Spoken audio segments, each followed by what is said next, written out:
Welcome back, everyone. Well, as promised, I have finally connected with this lady. Everyone knows her as the superwoman behind many international stars and one of the biggest one at that, Beyonce. But to me, because I guess I've known her for so long, she is also just a regular person Yeah. who is mommy, who is wifey, um, me, and she also has, fears, concerns, challenges, everything that even you and I share, and we have to go through. So I felt so compelled to have this conversation with this lovely lady on an early Saturday morning. Listen, I appreciate you giving up all your laundry and cleaning and all that stuff Oh, it'll be done. It'll be done later on. to make The- some time for Lexan TV. Folks, help me welcome Miss Yvette Noel Schure. Yvette, Good morning. Good Lexan morning. TV. Can I before we go even further, Yvette, I was waiting for the opportune moment to say this. And I am not saying this for clout, I'm not saying this for anything. I'm saying that you inspire me. I want to say this before I forget at the end, you understand? Oh, If it wasn't for you, now there's some other great folks, and I don't want to discredit anyone else, but there are some other fantastic people in my life, my husband, of and some other course. great ladies who came and said, listen, Lexan, you just gotta take that leap and do it. And not many people know that you were the one that I owe all my gratitude for Lexan TV, because I remember when, now I'm gonna say this because I like saying thank you, and gratitude is a must. So Gratitude. one of those reggae chicks there for a minute. Gratitude. Coffee. Giving coffee her props. That's it. And I remember when I reached out to you and I said, oh my God, I haven't done this thing. Chit Chat has been done. It did its run for 10 years. It's done. And then I too felt like, oh my goodness, what's gonna happen? And you were the one who said, just create your own and call it like Santi. And I am so grateful to you. I'm so, so grateful to you. And thank you. Thank you. Thank You are so welcome. I didn't say anything though. I believe in the spirits. you. I listen to the spirits. I listen to the ancestors, and you know, they know what's in you. You had to figure it out. You also knew what's in you, Yes. but every time, everything in divine order. And when you want something, the universe conspires to get it for you. So And they use their people. So I was just a conduit, but it's all you. It's thank all you. you. Thank you so much. Sometimes we need that little push. And I think our conversation really is going to be centered around, you know, Yvette at her moments when she she not double, but when she doubted herself. So to kick off our conversation, many people know your story of, being with one of the biggest labels in America, Sony. Mhm. One day you decided, I want to do my own. I want to create my own. I want to own my own. Um, Yeah. Explain to us, what was that transition like, and how did you prepare to take that big step? Well, let me go back and say that I wish I was as confident then as I feel I've grown into.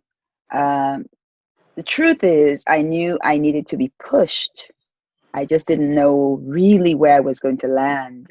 I hate to say this because young people think I have it together. I scripted this whole thing, but Lexanne, I knew I had to leave, but God and the universe hadn't yet told me what. So when I left, I felt like I had actually made a mistake. I actually felt like it was the dumbest thing to do. 17 years, the salary was beyond what I ever imagined I'd be making. college degree, all of that, but I just never saw myself. That immigrant guilt keeps creeping up on you. I just never felt that I deserved it. When I left, the plan in my head was to be still. Very much, 10 years later, I left in 2010. 10 years later, I have perfected being still. But I left and I came home and I had some money. I had some money saved and I had some money that was coming to me because Sony blessed me. I guess I could say it now because they won't fire anybody. But they did pay me for a whole year. They treated me so well, and so I knew I had, me and my family had a good cushion. But it was caring for my dad. It was the year that he would have died. He died that December. I left in March. Caring for my dad gave me a whole other way to be still, to spend the last months with him. I didn't quite know that was the last month, but again, it was all connecting the dots.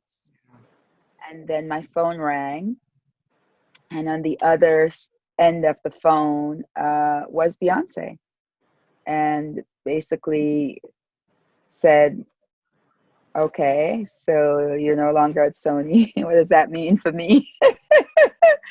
And I said, well, as a contract person, kind of means I'm not there, so I can't really work their acts because I don't want to be sued, And she's like, oh, that has nothing to do with me. I need you.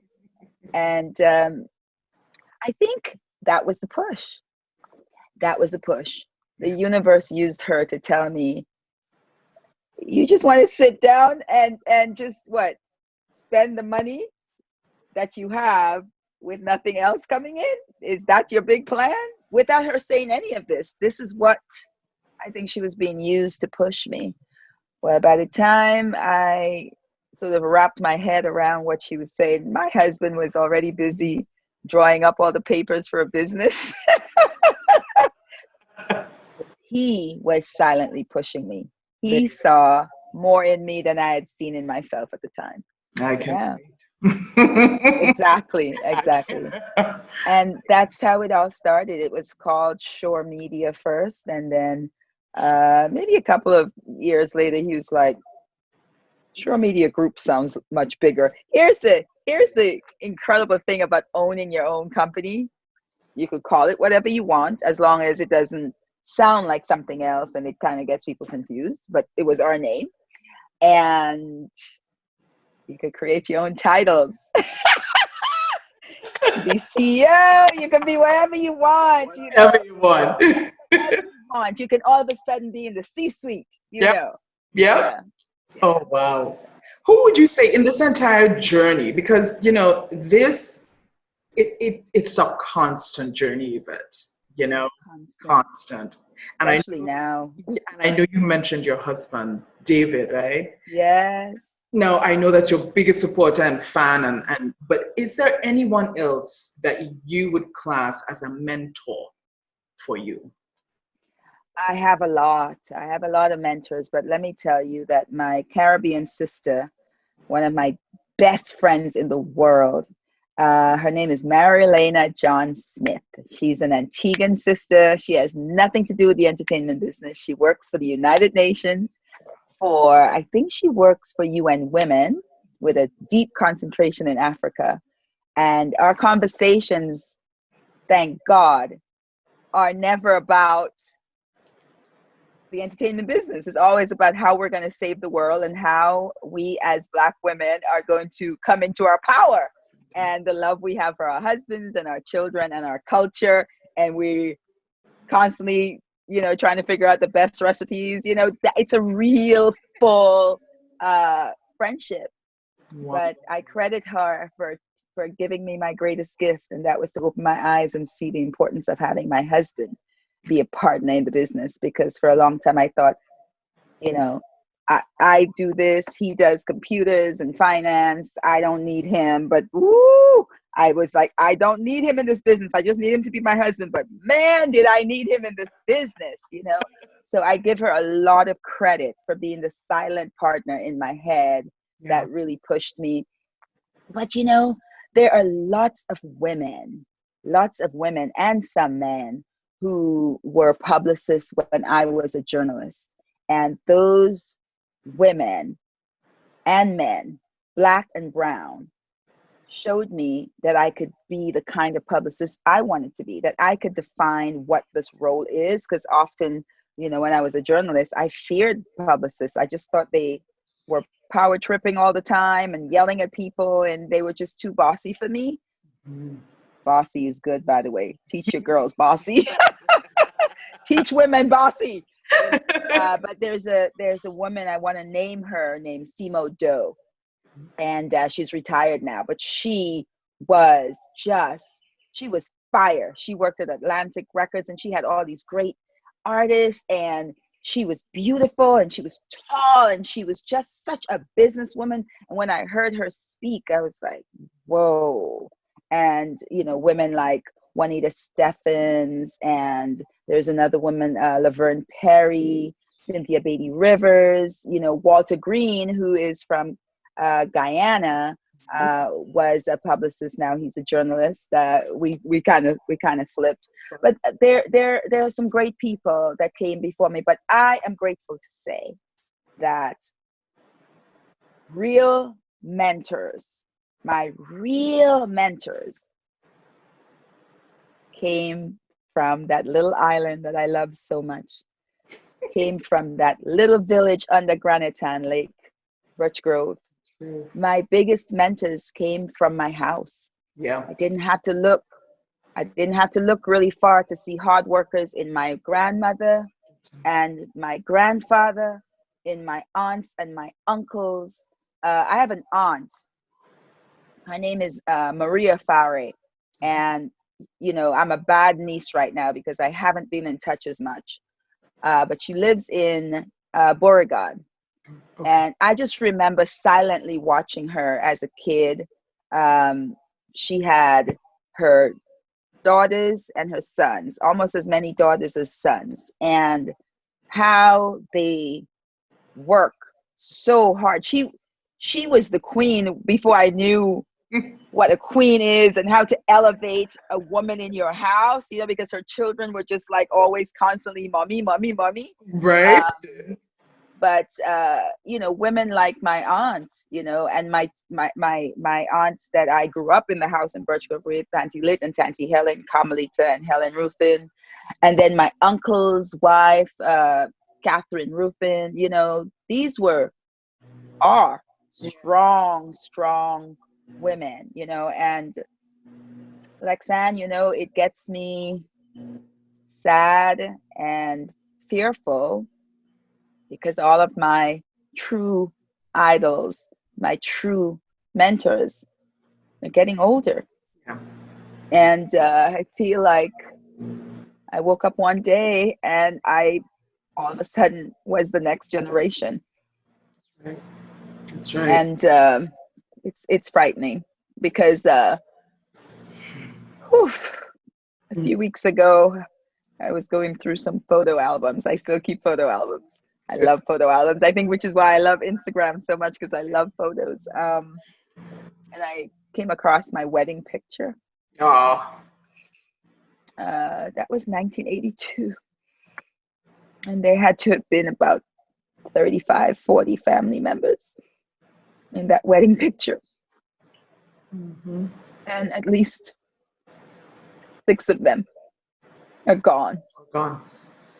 Mm-hmm. Including my mom, my uncle, my uncles.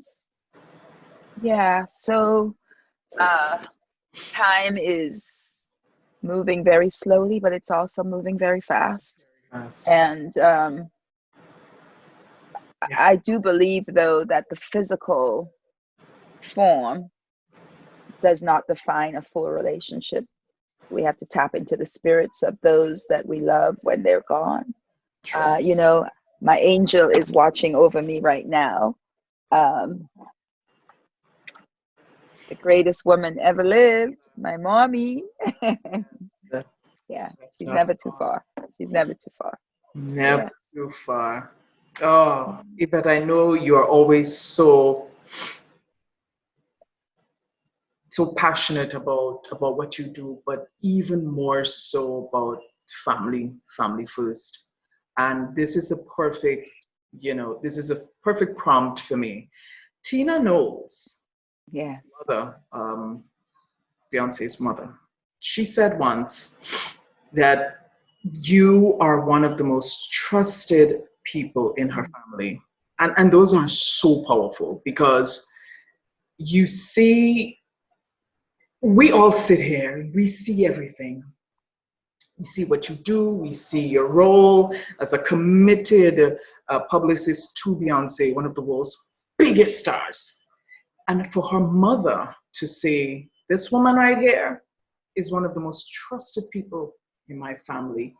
What did that do to you? How does that make you, Yvette, feel? I invested in Kleenex tissues that day.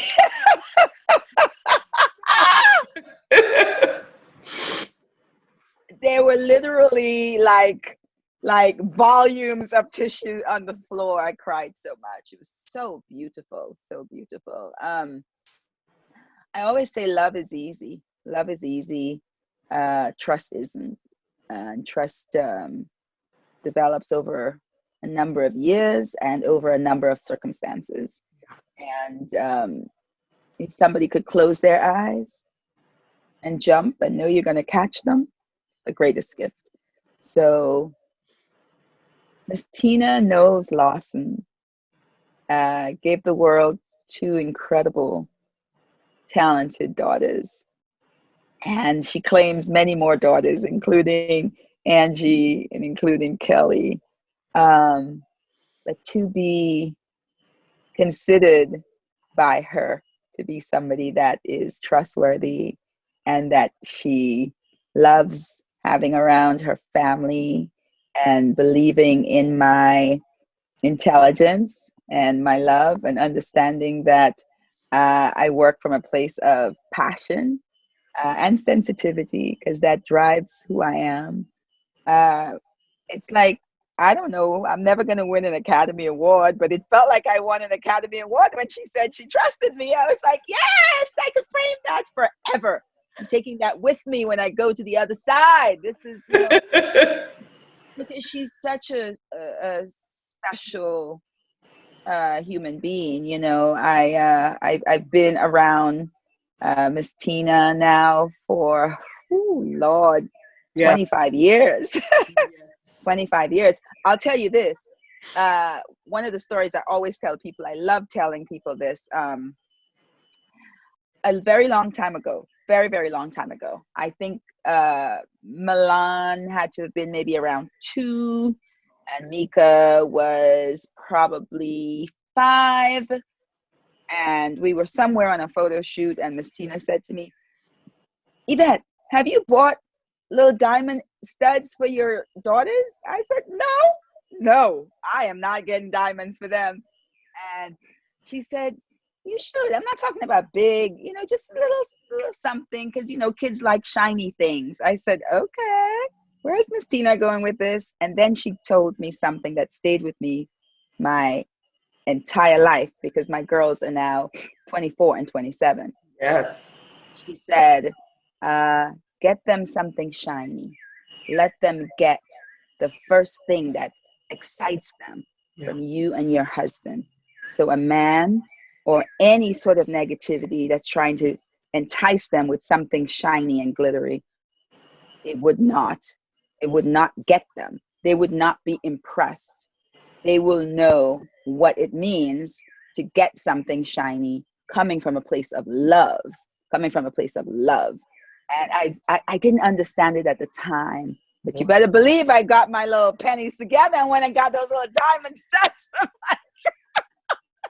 Wow. And this is, I have girls, so I'm sitting here now and I'm But the just, lesson is so much bigger than diamond earrings, right? right? It's really about, making them understand that the value is in the love. Value. The value is in the love. The purpose is within them.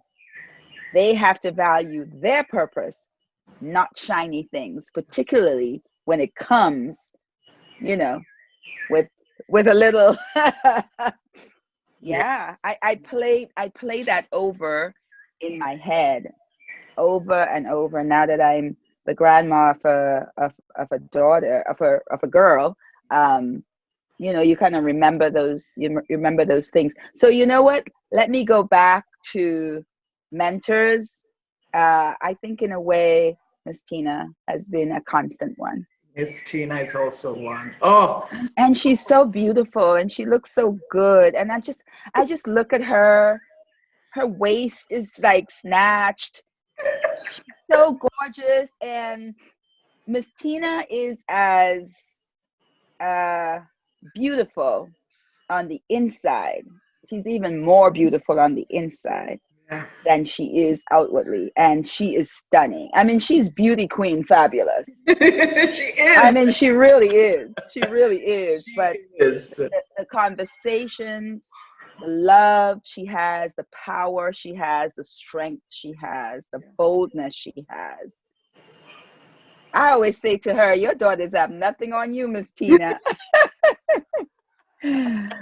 Yeah, They got it from their mama. that's right. Exactly, exactly, And exactly. speaking about, all the wonderful, guidance and the words from her as a mother and a mother to incredibly talented women. Tell me about you and family and what is your method? And this might be a question that's often asked, but balancing everything, because your job is demanding, let's face it, it is demanding. But now the lovely thing is you have adults on your hands. So it's not like you have Thank to do you, one thing, Jesus. but the Thank you, attention, Jesus. yes, but the attention is still so important. So what was your method if you want to go back then when they Yeah. were smaller? What was your method of balancing family and your career? Well, first of all, it was uh, make sure you give them attention, and make sure you give them attention individually. I Yes. found something to do with each child that they really loved, and tried to spend a lot of time with each one of them. Uh, when my kids were babies, I didn't have, I had this career, but I wasn't traveling all over the world like that. I wasn't really traveling all over the world. So I was able to spend a lot of time with them. When the travel started, we had to figure out ways to do homework over the phone and things like that. But my secret to parenting, my secret weapon to parenting is to share with your partner. Share. Share with your Share. partner. Yvette, Delegate, delegate. Teach them how to say daddy. Yvette, I absolutely love the fact that you mentioned sharing. It's so important. Listen, I have a little secret. This morning, my husband was helping me, shift furniture, do this, make sure the dogs are not misbehaving, blah, blah, blah. So, and that too is sharing, Yes, and it's yes. But you wonderful. have to learn that. You have to learn that because I think something about the modern day Black woman, something about the modern day woman is that we feel like we're invincible, and that we have to be strong all the time. And I've stopped doing that. I've stopped doing that. As a result, as a result, let me just say the mistakes I've made. Our children, three of them, there's a huge gap between Michael and Mika, 9 years. And so I made a lot of mistakes as a young mother, coveting my son, being afraid that my husband is gonna drop him. Like I had no more experience than my son did being young parents, but I just felt like mother's instinct. I'm gonna know how to change a diaper. I'm gonna read his cry. I'm gonna know what it is. And as a result, the first 2 years or so, my husband was really feeling left out, because I would take Michael everywhere. I would take him to school. I would take him everywhere with me. And I had to learn. And I watched my husband, and one of the things that I say honestly is that he's a better mother than I'd ever be. He's a better mother than I'd ever be. The only thing he can't do is he can't comb their hair. My girls had horrible hair if I had to travel for a long time. He didn't know how to comb their hair. But what an incredible dad. You know, he is the soccer dad. He's the drop them off dad. He's the, when I'm yelling dad, he calms them down. I'm sure he's saying, that's just your Grenadian mom, but I just share. Also, one of the reasons to share, obviously, is, come on, the man deserves it. Whoever your partner is, they deserve to be part of, it's their children too, right? Whether they're biological children, adopted children, it's just ridiculous not to share, right? Yeah. But one of the most beautiful things that we have to realize is that in sharing the responsibility, you're actually doing self-care. You're actually doing self-care, because to be a great parent, you have to take care of yourself. And if you want to do it 24 hours a day, it's difficult, which is why all praises to single parents. Yes. And single parents without families in the same city, how do they do it? Like, whether it's a single mom, a single dad, like, it is unbelievable to watch what they have to do morning, noon, and night for their children. I was lucky. I was blessed to have a partner, to have a husband from day one. I was married very early, 21. We're still here. We're still here, and I'm grateful for that. But I haven't always been a good partner. I've been this person that wanted to keep the children to myself. I've been this, like, high-spirited, too strong Caribbean girl. I've been this argumentative girl. I've been mean in times when I didn't need to be mean, because I learned, because somebody said to me, because I said so, and then you have to learn that this is a partnership and things have to be shared. And love was never a problem. I love this man to the end of my day. But learning to share the responsibility of being a parent, that's important. And like I said, to this day, he has spoiled particularly our youngest, Milan. Ooh, she could do no wrong. She could do no wrong in this man's eyes.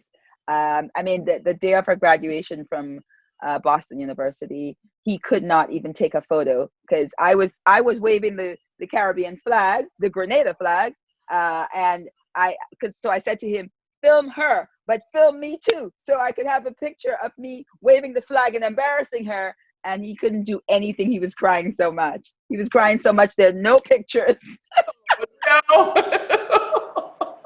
No pictures. We only have the posed pictures at the end. We don't have any pictures of me screaming and embarrassing her, but I did see her face, and she was literally like, mommy, stop, please.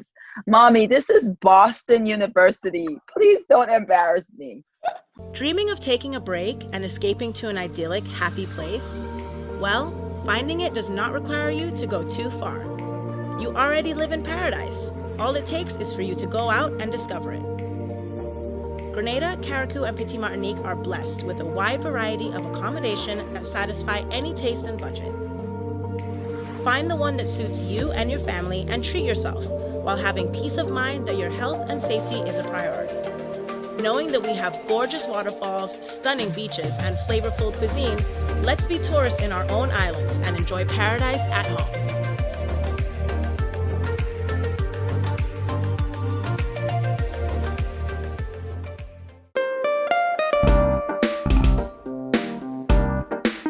Yvette, I know you mentioned, there was something you mentioned previously, and that really resonated with me a lot. And I think a lot of the times we go through life being so in control, or at least trying to be in control, that we conceal some of the things that would be big fears to us. Do you Yeah. have a major fear, Yvette? Um, my biggest fear is having a nervous breakdown. That's my biggest fear in the world. It's not dying. It's not dying in a plane crash. It's losing control of my mental capacity. I'm the daughter of a mom who suffered from the time she was a teenager. She got better as she got older, but was still having issues way into her 70s. She was 80 before she really stopped having those breakdowns. And at that point now, her body started breaking down. So we only had her for 4 years in her 80s. But that's my biggest fear. I know I have people who love me, family as well as a host of wonderful friends, and I know they will help and they will take care of me. But the thought of losing control, I don't drink, I don't smoke. People say, how could you work in a business and not have any sort of illicit stuff going on? It kind of goes with rock and roll. But it's my fear of losing control. There was a time when I loved to have a sip of red wine. My doctor told me that that's a good thing for my heart. So I said, okay, I'm going to be a grown up. It gave me massive headaches, and the headaches scared me. They scared me because I instantly wanted to go to sleep, and I need to be in control, not in that sort of way of taking care of everything, but just I need to know what's happening in the world. I need to be alert to see the danger that someone else might be causing to themselves. I need to be alert so my sensitivity factor is always working, and that my compassion is always working, because I've seen my mother spend way too much time in a hospital. Sometimes it was 3 months, and that was long enough, but sometimes it was 3 years. I mean, that's like a prison in your mind. And of course, today you can get so much help, but my mother was misdiagnosed for so long, and it's my biggest fear. In fact, I wake up every morning, and after I say, ooh, I'm breathing, thank you, Lord, for another day, I say, mental illness, not today, not today. And I remember about 3 weeks into the pandemic, I officially started my quarantine on March 15th. I was actually home starting March 9th, but then I went to Disney World to do a speech that was canceled. Not a speech, I had to be part of a panel sort of mentoring young people. And that was canceled, shut down, get out of there. And so I was home, got food, stocked up, and then officially March 15th. And 3 weeks later, I was in the corner of my closet, this closet that has become office. The fear that enveloped me from my head to my toes. I just said, Lord, if you bring me through, I will do your work. If you bring me through, I will do your work. I will do your work better than I've ever done.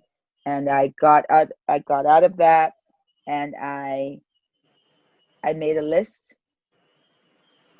I never looked up. I just started writing names.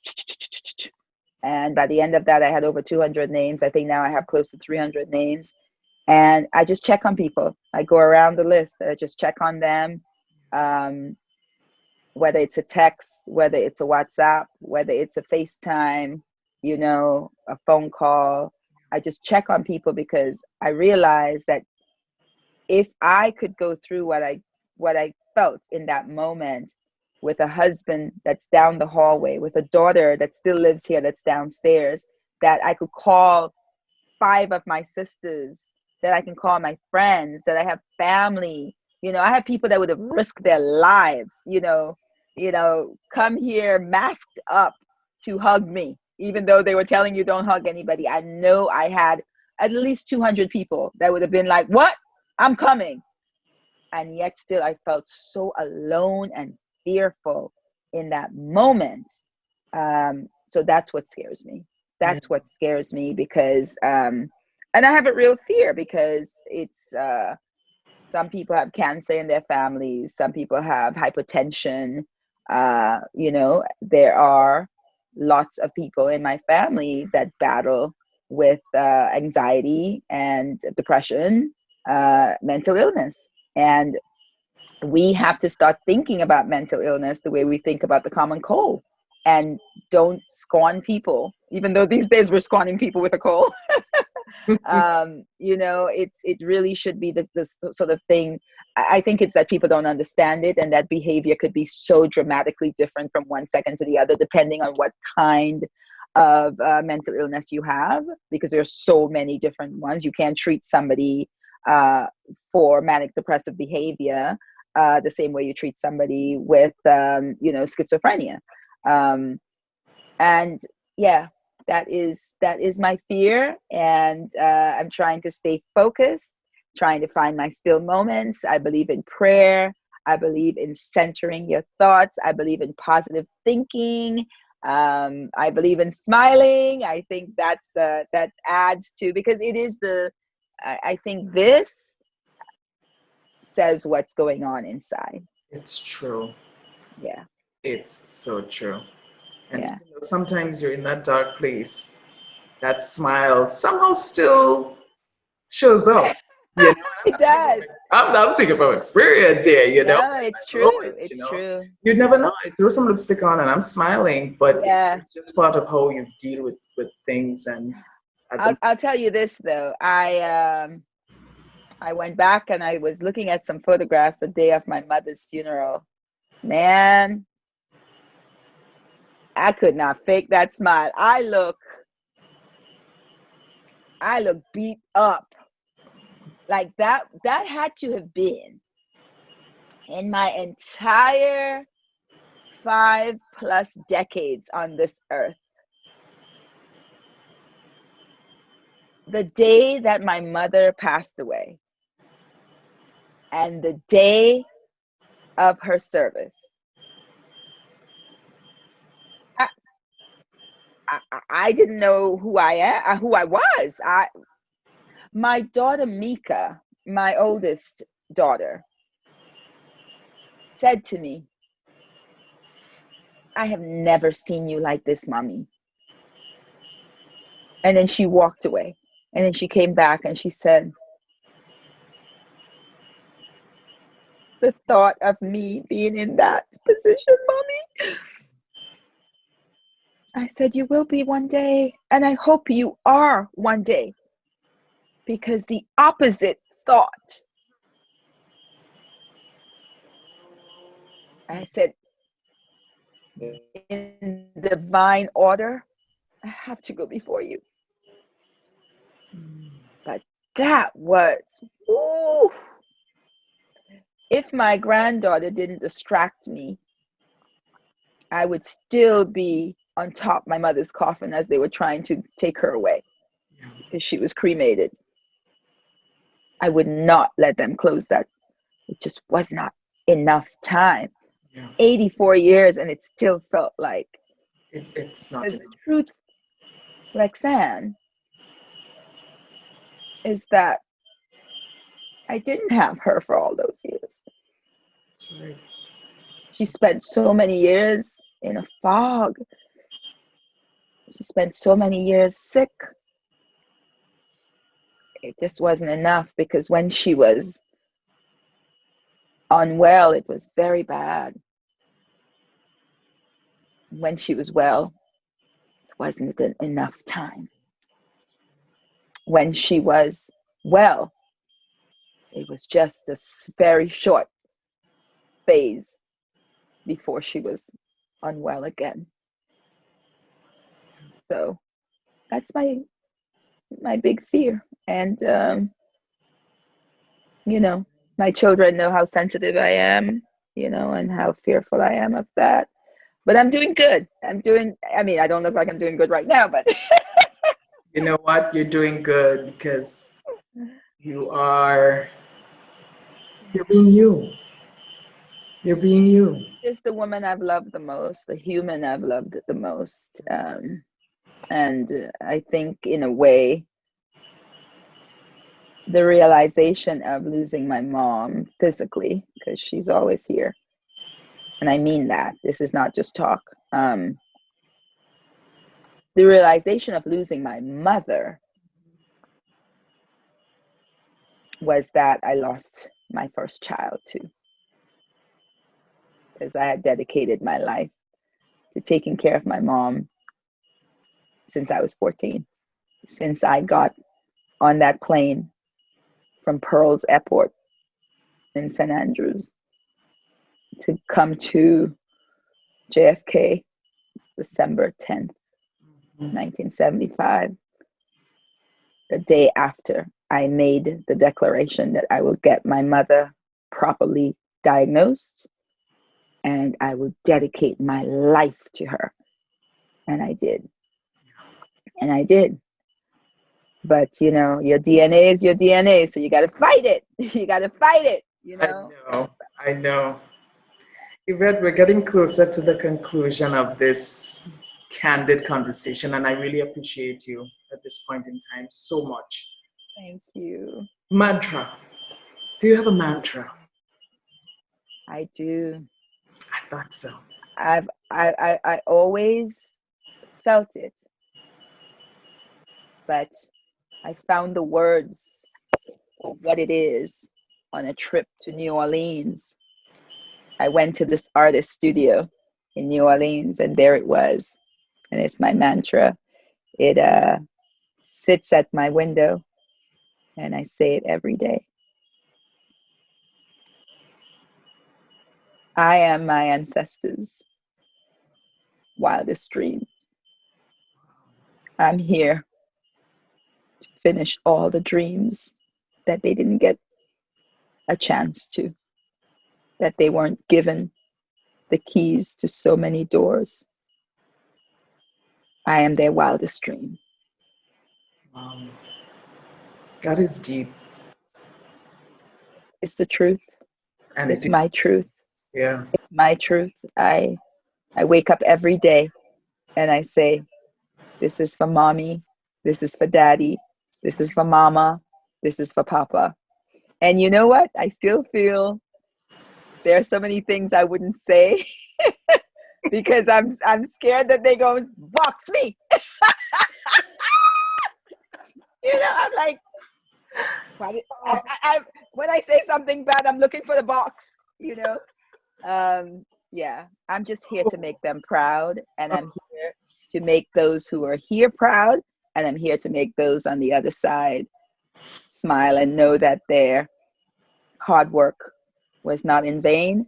And I'm here to pass the ladder to the next generation in my family, so that they feel that they could be all the wild things they want to be. Absolutely. Yeah. Wow.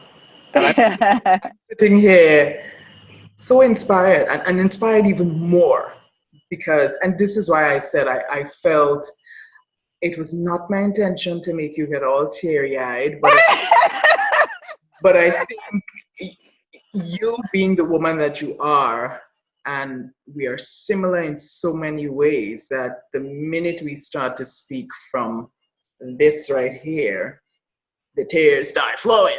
Of course. It's our truth. And yes. I think it's important to speak your truth, Oh, all the time. And I am so grateful, and I certainly hope that, everyone that's going to be looking at this interview, you're looking at this interview now, folks. I certainly hope that something, one way or the other, would resonate with you. But Yvette, I appreciate you so much. You know that. I know that, and I love you and appreciate you for taking the time, for allowing me a platform to just be myself. And every time I talk with you, it's special. I curse this pandemic. I want to be home. But in due time, and I really want to, I'm going to be a little greedy now and say, God's will, whenever all the dust settles and you are permitted to come to Grenada, we have to have a fun girls catch up. Oh, for real. Be a great. Can I just tell you before I go, and I don't know how old your daughter would be now, but I cannot get out of my head your pregnancy with your second child, I think it was. She's 7. Why you can't get it out of your head? Because I remember seeing you in Grenada. I don't know if we had lunch or if I ran into you, but it was somewhere around Grand Anse. Yeah. In that area where the sushi places. Oh, that's right. Girl, you had a belly. That child was taking up every inch of your belly. She was. And I was like, should Lexanne be outside right now? Like, you were carrying that child. I just thought it was the most beautiful. First of all, I loved being pregnant. Loved. I know, like, some women are like, what? Like, I loved it. And I remember when I saw you, I was like Lexanne looks so beautiful. You were just carrying that child. I hope you had a lot of pictures and you can show her, like when she was in your belly. Yes, we have quite a few. And of course, there's the additional questions of, so where did I, how did I get here? How did I? Yes, which yes. is, and I believe in telling them, don't hide stuff, No, there's nothing to hide. She needs to know that, what her body can do. Yes. And, and more importantly, the power and control she has over her body, because it's her body. The decisions that she makes, her body. Yeah. Yes. Oh, yeah. Thank you so much. Yeah. It's strange how the conversation just had a little switch over to the pregnancy talk, okay? because it's I'm just a very visual person, and there are key moments in people's lives that I remember. I just remember how you were carrying that child and how beautiful you looked, just so stunning. And I was just like, whoa. There's sometimes you see some women and you're just like, if I'm ever going to get pregnant again, that's how I want. That's the belly I want. It's like, you were just like, you were in it. You were in it. But in fact, I am truly, this was really a pleasure. Thank you so much for making my pleasure is mine. Thank you so much, Lexanne, and bravo on Lexanne TV. Thank you for having me. Thank you so much. And we will be in touch, definitely. For sure. Have a wonderful day. And you, and all the best to your family. All right, darling. Yours too. Take good care. Okay, bye-bye. Bye-bye. Welcome back. Certainly hope you've enjoyed that live champion feature for today. Oh, the conversation I have with Yvette is always so touching and so passionate. And certainly hope that many of the things that she shared with us resonated with you. Until next time, stay tuned for more exciting content right here on Lexanne TV, where it's all about life. Take care. Have a good one.